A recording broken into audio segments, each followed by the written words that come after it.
So, hello nga po pala. Ngayon nga pala ay nandito ako kay Ate Joyce. Kumbaga kung saan siya tumitira ngayon. Siyempre, andito ako kasi magluluto ng ulam si Kuya Arlo. So, ilulutuin nga pala nila is yung adobong manok. Tas yan yung binili nila. Tig 100 lang yan ha. Napaka-onte. Yan na yun. Yan yung 100 pesos tapos lilit pa. Unti pa yun kapag naluto di ba? Tapos alam mo nung bumibili siya sa palengke kanina, sabi niya, Ano? Litan, ang dami na daw. Yung akala mo sakto na yung binibigay mong pagmamahal. Pero kinukulangan pa pala siya.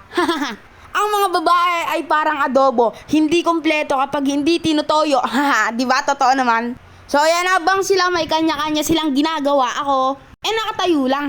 Si Kuya Carlo yung nagluluto ng adobo. Tapos si Ate Joyce naman is yung sa rice cooker. Rice cooker lang naman Ang hirap talaga pag kulang Katulad ng bahay na walang ilaw, adobo na walang sitaw, itlog na walang dilaw, at ako pag walang ikaw. House tour muna tayo. House tour, house tour. Ito nga po pala yung kwarto ni ate. Tapos ito na po yung kitchen niya. Tapos yun na po yung kahit saan. O, di ba mabilisan lang? Tingnan nyo guys, dapat nakita ko kay Ate Joyce. Mukhang takot na takot talaga maubusan ng toyo tsaka suka. Grabe ba naman, ang laki 2 litro daw yata yan sabi ni Kuya Carlo. Pero okay lang yun, syempre okay lang. So yun, tapos na nga pala magsaing si Ate Joyce. Tapos na siya magsaing. So syempre, tapos na rin yung niluluto ni Kuya Carlo. Grabe yan, 100, pero kumuha na rin kasi si ate dyan. Yan yung kakainin niya na rin para inabukasan. Yung baga, yan na yung pang umagahan niya. So ayan, natitikman na nga pala natin kung masarap ba o hindi. Pero mamaya pa pala kasi meron akong nakita. Ba't may isang naka-chopstick? Chopstick sa adobo? May nakita ba?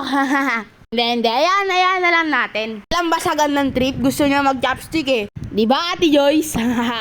Trying hard mag-chopstick. Trying hard Trying hard. Ay, marunong na ako kasi lagi kami nagraramen. Yan na lang natin, trip niya yan Mas okay pa tong gawin ni Kuya Carlo, kamay lang kinakamay niya. So yan, ngayon titikman na nga pala natin kung masarap ba ang luto ni Kuya Carlo. Titikman natin in honest way kung masarap ba o hindi, o hindi.